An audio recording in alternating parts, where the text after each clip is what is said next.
We're live, baby.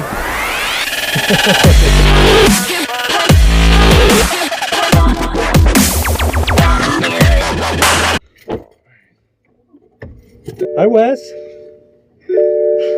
Hi, Daniel. We're back for episode 2. Episode 2. Very exciting. We got some good feedback from episode 1. We had at least 3 people like us.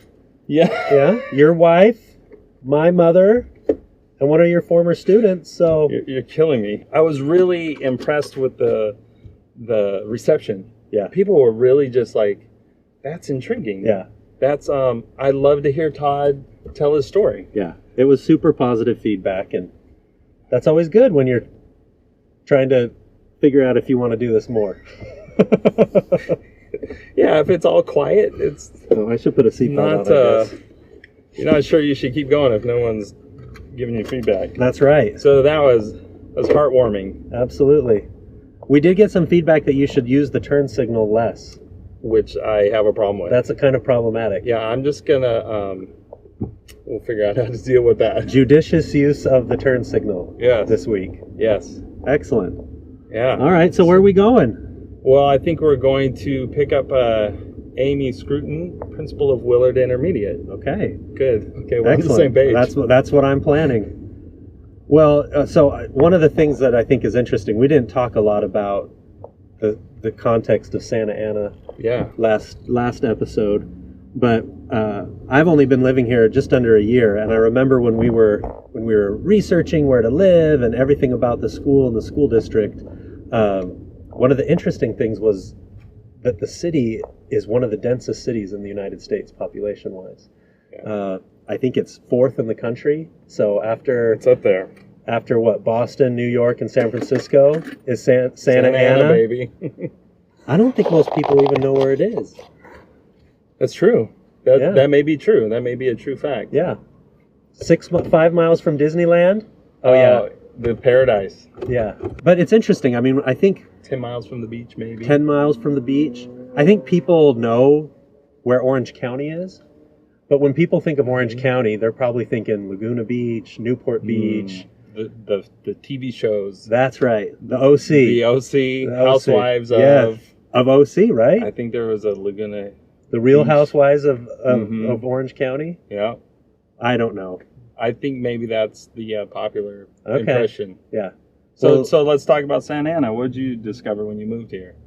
Well, I had no idea that there was a school district of over 50,000 students where over 90% live in poverty. Over 50% are English language learners. Mm-hmm. And I didn't know. Yeah. I think a lot of people don't know that. Yeah. So it's just interesting in the context of Orange County Very that, true. hey, we're here too. Yeah. Hello. Yeah, we're doing amazing work. Yeah.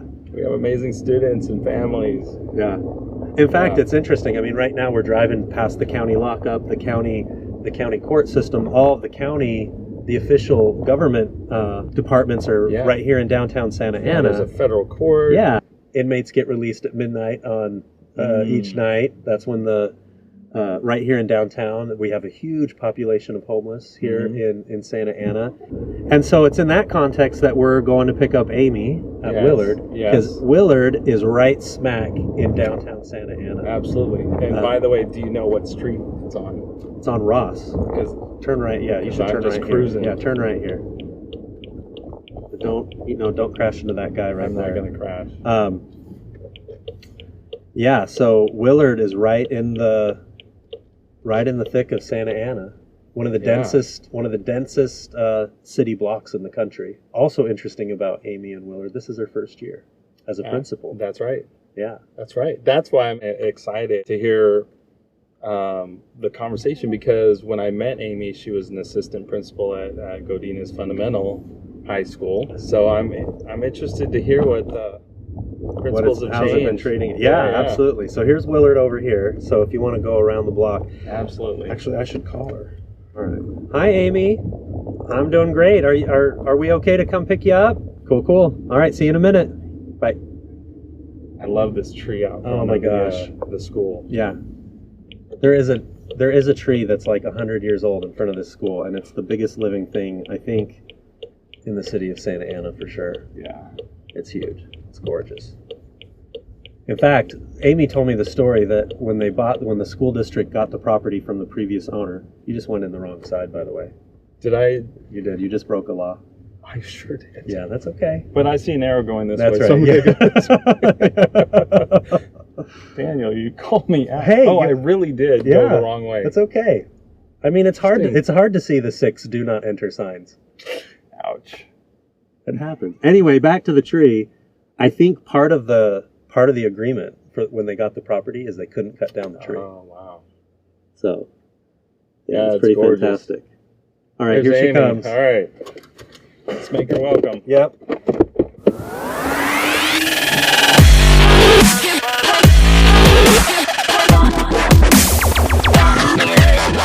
You really are. That was supposed to be Can I just report while Wes is out of the car that he made an illegal left turn into your entryway there? It's not very well marked.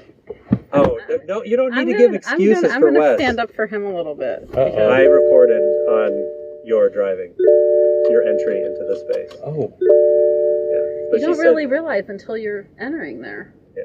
It's You okay. broke the Okay, all right. Yeah. Well, welcome, Amy, to the car. Well, thanks. Welcome to the car. Welcome to the conversation. Absolutely. So we actually tried to introduce you a little bit, but maybe you want to take a minute and tell us a little bit about yourself and Willard Intermediate and why you wanted to be here. Okay. Well, my name is Amy Scruton, obviously, and I'm the new principal at Willard this year. I'm really excited to be at Willard. It was really, for me, it was a dream come true because I am very passionate about our kids, and I really enjoy working with the most at-risk kids. It's just something that I've always done from the time I was even in high school, helping my friends that almost didn't graduate, tutoring them before school for an hour every day so they could actually get their credits and graduate. All the way from that to when I was even a teacher at the high school level, I always chose to work with the at-risk lower kids because I felt like if you could give them a firm foundation, they would go on to be successful. Awesome. Because I was a math teacher, so it built a lot upon itself, and so they really needed that. So I'm reflecting, when I started as a high school principal, I remember when I interviewed for the job, the CEO of the charter organization I worked for drove me up to the school building, and it was huge. And I just thought, this is crazy. There's no way I can be in charge of this giant building and all the crazy things that happen in it. So how does that feel? You're the principal now. How does it feel to be in charge of everything that happens in your building? And to be responsible for everying. I'm not trying to stress you out. Thank you for reminding me, Wes. I'm feeling like my blood pressure go up as you're talking about it, but no. I'm really up for the challenge. I enjoy it. It's something, I really like being a leader. I like being able to think strategically and think long term about where we need to go. And one of the strategies I used this year was I spent a lot of time getting to know my teachers and spend a lot of time talking to them and trying to get to know the community. I've had a lot of parent outreach things that have gone on. And I think, it's not just about me and my leadership, it's about the whole community. I can't do it by myself. The teachers can't do it by themselves. The students can't do it by themselves. And the parents can't do it by themselves. So we really need to work collaboratively together. So I try not to think too much about how much responsibility I have, because it might kind of stress me out a little bit, to be honest with you. But but it's not easy. It isn't easy. In some ways, it's overwhelming at times because you have to make a lot of choices, and it's kind of an impossible job in some ways. With all the demands of what people want from different areas, so you have to make decisions that are going to help you to move the school forwards. I always try to look at everything through the lens of what's best for our kids, my specific kids at my campus, and we have very specific needs at my campus. Right. And of course, every time you make a decision, everyone agrees with you. No. And it's all smooth. Just and perfect. it just... No, okay. but So how do you handle that? How do you navigate that? Well, you use data, You definitely include people in the conversation, and you allow them a chance to give their opinion on things. And then I think it's really important that when you make a decision that you give a little bit of explanation as to how you got to that decision, so they have some understanding. Because a lot of times, depending on what the decision is, they only have one way they're looking at it. You know, I'm looking at it from all the different aspects, right? So I'm looking at it from how it affects the kids, to how it affects our teachers, to how it affects things in the building, to, you know, just a ton of things, right? So I find that a lot of times, and it's not offensively to teachers, but they're like in their silo, right? They only know what they know, and they're in their world. And so they don't always necessarily think about it from a different lens. But oftentimes when you can explain the reasonings behind it, they may not agree with it, but they can understand it at least. So has there been, I mean, you're coming up on finishing your first year. Congratulations. Hey. Yes, but not yet. My first of many. But yes, absolutely. But what's been the most unexpected aspect of being the principal at Willard? Or the most challenging? Just something that... I like unexpected. Okay, that was a better question. Okay. I would say, honestly, like trying to keep the day-to-day morale going.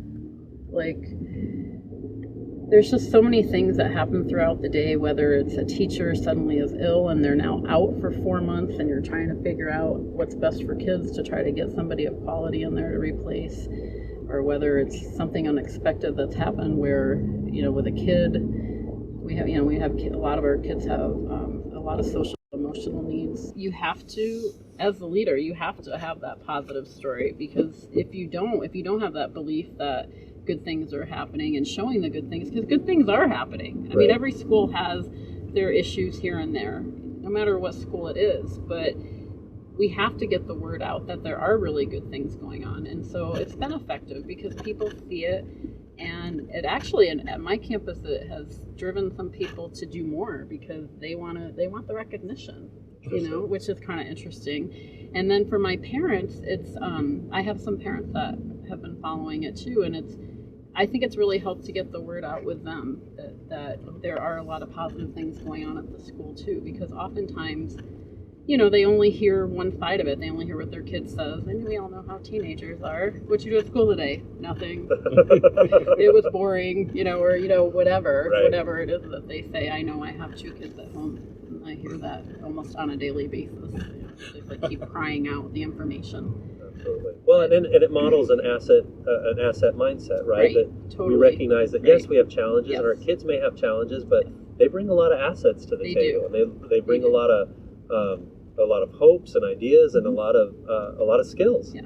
And it puts things in a different light. I mean, some of the amazing things, like with the musical that we had recently, the first musical we've ever done. Charlie Brown, right? It was amazing. I mean, I was floored at how amazing they were. Yeah. They enunciated, you could understand them. They were loud and clear, and they were acting. I mean, and so for some of those kids, I know some of those kids that starred in it, their time at Willard, they have had some difficulty with literacy, and so it put them in a whole new light. I mean, imagine, wow. I mean, this is a child that has struggled with reading, and they've memorized all these lines, and I mean, they didn't stumble once, and it was 90 minutes. Yeah. Well, and that's going to, I mean, you think about making learning memorable and meaningful to kids, like they're going to remember that the rest of their lives. And the next time he picks a book up and he struggles, he's going to have that perseverance in himself to know, because he's had this positive experience that I can do this, because the vocabulary in that play was not easy either. Yeah. I mean, there was it was difficult vocabulary. So for a struggling reader. Yeah. Well, we have introduced a new segment, Amy, to finish off our show. Lip sync solo. Oh yeah, you're funny. You are funny. Very funny. Well, it's not. This is called the unexpected crap that principals have to deal with segment. Yes. So we have some scenarios in here. Okay. You're going to pull one out, read it for us, and then give us your principal response. How are you going to respond to this? Oh no. This is fun. Yeah, this is great.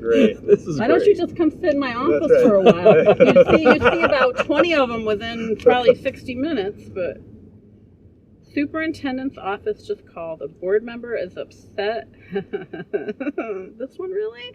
That you disciplined a son of their family friend. Oh. So that's a really good question. I would probably reach out to the family, and I would obviously have to investigate and figure out what exactly happened. But I'm a big believer. I had something similar to this happen, but it wasn't this high profile recently at my site actually. And I ended up at that time talking to the parent and explaining to the parent that I treat all kids equal. You know, that there's no preferential treatment. That kids, you know, as the principal of the school, I have to make sure the school's safe. And you know, if I have reason to believe that it's not, I have to investigate and see what's up. So I would reach out to them. I'm sure I would also talk to the board member if that was okay with the superintendent's office for me to follow up. I'd have to see what the protocol is for that, just so I could hear what happened. But likely in this situation, they only knew one side of it. Right. Would be my guess. And so.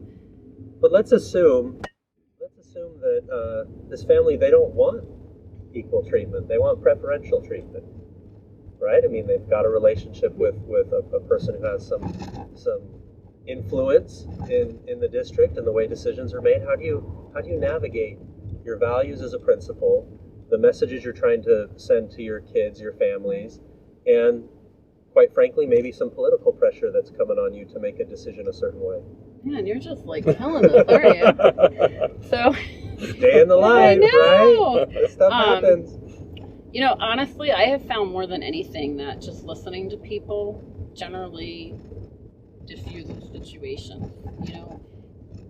And I mean, when I say listening, I mean you're not doing anything else, you're not on your phone, you're not answering emails, I mean you're giving them your full attention. And so generally when you really listen and then you let them kind of vent and explain their side of the story, they get to a point where they feel they've been heard. And when they feel they've been heard, they are generally open to listening to what you have to say about it.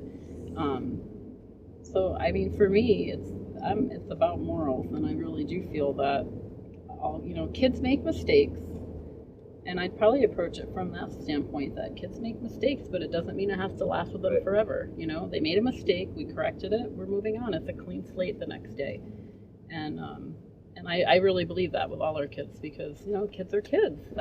That's what their time to learn. And if we hold them accountable for something forever, that's not good for them either. It doesn't allow them that opportunity to grow. Great. One other question as we get close to the district office here.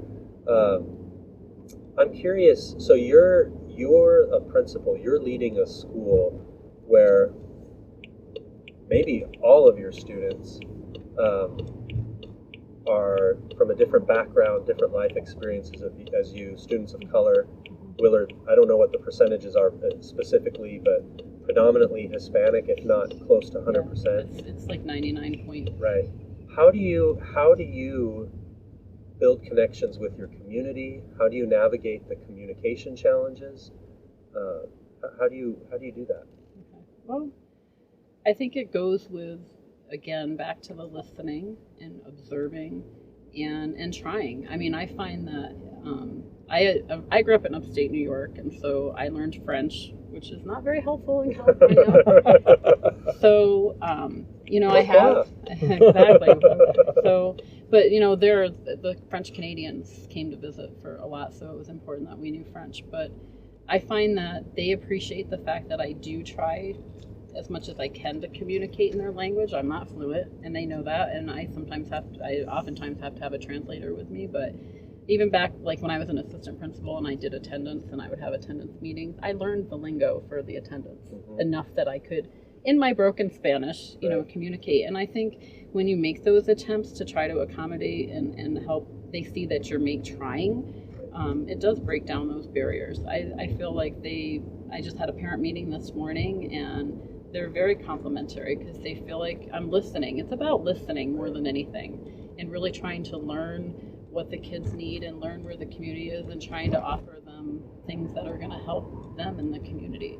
So like my parents want more English. So, we're bringing Rosetta Stone to them so they can learn more English. Or my parents want more support with help with their kids for homework. So the library is open after school for the kids for that. Those kinds of things. And you can't learn those things unless you ask the questions and you have a platform or a way for them to to communicate it. Right. So like LCAP did the same thing, right? Like when Right. we had the LCAP, we spent a lot of time going over our LCAP results, and my parents had a lot of really good ideas, and we prioritized them, and we've started implementing certain ones as we've been able to, and we keep revisiting it. You have to keep revisiting it. That's great. Well, thank you, Amy, for spending a little time in the car today. Very enjoyable. This was fun. It was fun. It's hard for me to do interviews. You did. That was fantastic. Really? Yeah, I don't like them. I know that's on tape. That's all right. I feel very He may edit that out. He may not. But you had to interview for the job. I mean, that's I know. That's an important, It is that an communication's an important important skill for a principal. Like, It you're is. doing it all the time.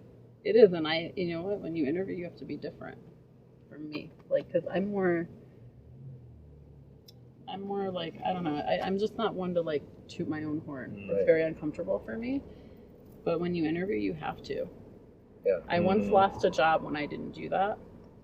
It was a job that I should have had, and I assumed that everybody knew what I was doing because I was working with them, and I lost the job, and I was devastated. Yeah. And from that point on, I don't play around with it now. Now you walk in and you tell them everything. Yeah. And if you walk out knowing that you gave it everything you could give, if you end up not having the job, then it wasn't meant to be. Right. When you're a principal, people hold you accountable for your communication skills. Right. I mean, big time. Right. Like, it's all about communication. It's all about framing challenges, framing opportunities, framing where we're going and why we're trying to go that direction. It's a work of words and language. We're toying with a karaoke segment. Would you have done it if we kind of forced you to? Oh my gosh. And what song would know. would be your go-to? That's almost as revealing. I will survive. Just kidding. That's well, there's part of me that's kind of like maybe it's too gimmicky to do a song, just like the James Corden interviews or kind of a thing. Yeah. You need something. But I think asking the question like "I will survive" is it's a very revealing. Absolutely. I actually I was thinking about what I could do that would be different, but I ran out of my creative juices. For the interview? For this. Oh, you're prepping. I was what would thinking you do? You could wear. I don't know, but I did something different for my job. I did something different for my job interview to get this job. So. What did you do? Well, I mean, I prepared to learn about the school and stuff, but when I they always give you like that closing time at the end if there's anything else you want to, whatever. So I have a godmother who's deceased now. She died when I was in college, but she lived a long life. She was a teacher, and she was just everything to me. Like, she was one of those people in my life that was that positive force that she only saw the good. Right. Everything I did was good. Right. She'd find something good about what I was doing. And so she was that person I could always go to when I was upset or, whatever. And so she's probably some of the reason why I ended up going into education. And so when she passed away, there was a article that was in the paper that was written by one of her former students he's a Native American, and he's a famous writer. And the whole part of his he was writing about how many of you wouldn't have noticed, but yesterday, and there was an obituary of a teacher. And for most of you, it meant nothing, but to me, it was everything. Francis was my everything, and he went on and on about how she just totally, her relationship with him just totally changed his life, and everything too. He showed up the first day of school, and she said, what do you like? And he goes, I think, I like gardening or something along those lines. And she goes, well, you would like this book. And so she gave him a book right away. Yeah. And then as their relationship grew in the years, she learned that he was really into the outdoors. So she showed up in the summertime with a tree, and the tree was planted, and the tree is still there today. Oh my goodness. And so when I went to my final interview, I had brought a copy of that, and I did a really short, little close read where I pointed out a few things. because it just really was. It really showed how much of a driving force you can be to make a change, Yep. right? And she was one person, and he was one person, but I'm sure she touched the lives of lots of kids, which is one of the reasons why I became a principal, so I could touch the lives of more, right? But I left them with that, and I said I know you don't probably have time to read it all right now, but I really hope that you would sometime before you make your decision read it in its entirety, because it really speaks to who I am. Yeah, that's beautiful. It's really Thank you. beautiful. Thank you. Sometime when you're in my office, come in, because I have it framed in my office, Oh, That's great. the article. that's cool. And so Very every cool. day when I go to Willard and I see the tree, it inspires me, because I think about that story. That's great. It's awesome. All right, All right, that's a wrap. that was That's awesome. a wrap. Yes. Thank you. Thanks, Amy. Thank you. Thank You guys you. are rocking.